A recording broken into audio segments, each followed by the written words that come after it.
रोज एक नई कहानी देखने के लिए चैनल को सब्सक्राइब करें और बेल आइकन दबाना ना भूलें। महिमा एक बहुत ही ज्यादा सुंदर और अनाथ लड़की थी। वो अपना पेट पालने के लिए जगह जगह एक ओपन गाड़ी में दूध बेचा करती थी। उसकी खूबसूरती देखकर लोग उससे से ज्यादा दूध खरीदा करते थे। ऐसे ही मोहन नाम का आदमी उसके पास आता है, जो उसे बस देखता ही रह जाता है। तभी महिमा उससे बोलती है, क्या हुआ अंकल, कुछ चाहिए क्या? अरे अंकल किसको बोला तूने? आपके अलावा तो मुझे कोई दिख नहीं रहा यहाँ अंकल, तो आप ही को कहा होगा ना? हाँ, ये लो, शाम को 8 बजे इसी पते पर मिलना। मेरा ड्राइवर तुम्हें लेने आ जाएगा और मुझे कॉल करना मत भूलना। मोहन की बातों से महिमा के दिल में लालच जग जाता है। वो शाम को अच्छे से ड्रेस पहनकर मोहन को कॉल करती है और थोड़ी देर बाद मोहन का ड्राइवर उसे कार में बिठाकर उसके घर ले जाता है, जहां उसका आलीशान घर देखकर महिमा की आंखें फटी की फटी रह जाती है। तभी मोहन वहां आता है। वाह, इतना बन-ठन के रहते हो अपने घर में, अच्छे दिख रहे हो। हाँ, आओ बैठो यहाँ। और बताइए, क्यों बुलाया है मुझे यहाँ? कोई खास वजह या बस यूं ही? वजह भी है और दस्तूर भी है, सब बता दूंगा। थोड़ा सब्र करो, बहुत लंबी शाम है अभी।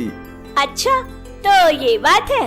गजब लगती हो तुम, बहुत पसंद करता हूँ मैं तुम्हें और तुमसे शादी करना चाहता हूँ। मेरी हो जाओ, मैं तुम्हें दुनिया की हर खुशी दूंगा, रानी बनाकर रखूंगा तुम्हें अपनी। तो बना लो ना फिर मुझे अपनी रानी, रोका किसने है? दोनों एक दूसरे की आंखों में खो जाते हैं और अपने प्यार भरे पल को एंजॉय करते हैं। कुछ वक्त यूं ही बीत जाता है और महिमा मोहन के पैसों पर खूब ऐश करती है और थोड़े दिन बाद उसका मन भर जाता है और वो धीरे धीरे मोहन से दूरियां बनाना शुरू कर देती है।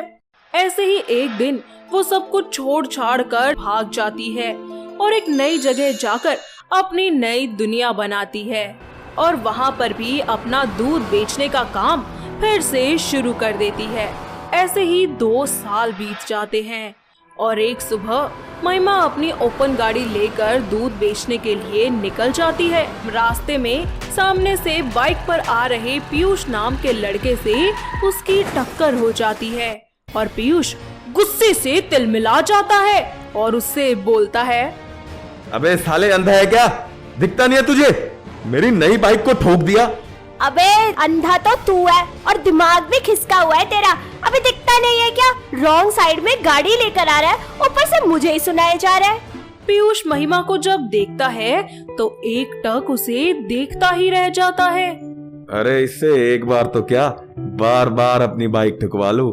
क्या कमाल की चीज है ये। सॉरी, आप सही कह रहे हैं, मैं ही रॉन्ग डायरेक्शन में था। ये स्क्रैच तो ऐवे ही है, ठीक हो जाएगा। आपको तो कहीं नहीं लगी ना? अगर लगी है तो डॉक्टर के पास ले चलूं? अरे नहीं, मैं तो एकदम चकाचक हूँ। और हाँ, आगे से अपनी ये फटफटिया ना एकदम राइट साइड में चलाना। मैं तो बख्श के जा रही हूँ, कोई और आया ना तो चमका देगा। फिर मत कहना कि महिमा ने बताया नहीं। थैंक यू, अपने नाम की तरह ही मुझ पे महिमा करने के लिए। वैसे मेरा नाम पीयूष है।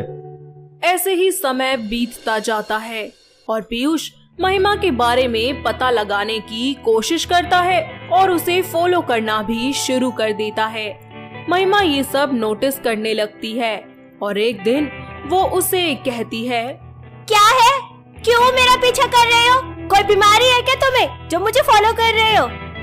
बीमारी थी तो नहीं, पर लगता है अब लग गई है मुझे। अरे बीमारी लगी है तो डॉक्टर के पास जाओ ना, खाली फोकट मेरे पीछे अपनी फटफटिया लेकर घूम रहे हो। दवा भी तुम हो और मर्ज भी तुम हो। जब से तुम्हें देखा है तो मेरा दिल तुम्हारे लिए पागल हो गया है। मैं तुमसे बहुत प्यार करने लगा हूँ और तुमसे ही शादी करना चाहता हूँ। एक कान के नीचे लगाऊंगी ना तो ये प्यार का सारा भूत निकल जाएगा। आया बड़ा रांझा। प्लीज यार, जितना समय लेना है उतना लो। तुम मुझे अच्छे से समझो, बस मना मत करो, मैं नहीं रह सकता तुम्हारे बिना। चल तो फिर ठीक है, 1 हफ्ते का टाइम देती हूँ मैं तुझे। अगर तूने मुझे इम्प्रेस कर दिया तो प्रपोज भी करने की जरूरत नहीं है, सीधा शादी कर लेंगे फिर हम। ऐसे ही एक हफ्ता बीत जाता है। पीयूष और महिमा एक दूसरे के साथ वक्त बिताते हैं, जिसके बाद वो महिमा को प्रपोज करता है और महिमा भी हंसते हंसते उसे हाँ कर देती है। दोनों एक दूसरे से कोर्ट मैरिज कर लेते हैं और पीयूष उसे अपने घर ले जाता है। पीयूष के घर में उसके पिता के अलावा कोई और नहीं रहता था। ऐसे ही कुछ दिन बाद पीयूष के पिता जब घर वापस लौट कर आते हैं तो उनको देखकर महिमा के पैरों तले जमीन खिसक जाती है, क्योंकि वो और कोई नहीं बल्कि मोहन था, जिसे महिमा धोखा देकर भाग आई थी। पीयूष मोहन को अपनी पत्नी से मिलवाता है और मोहन बिना कुछ कहे गुस्से से वहाँ से चला जाता है।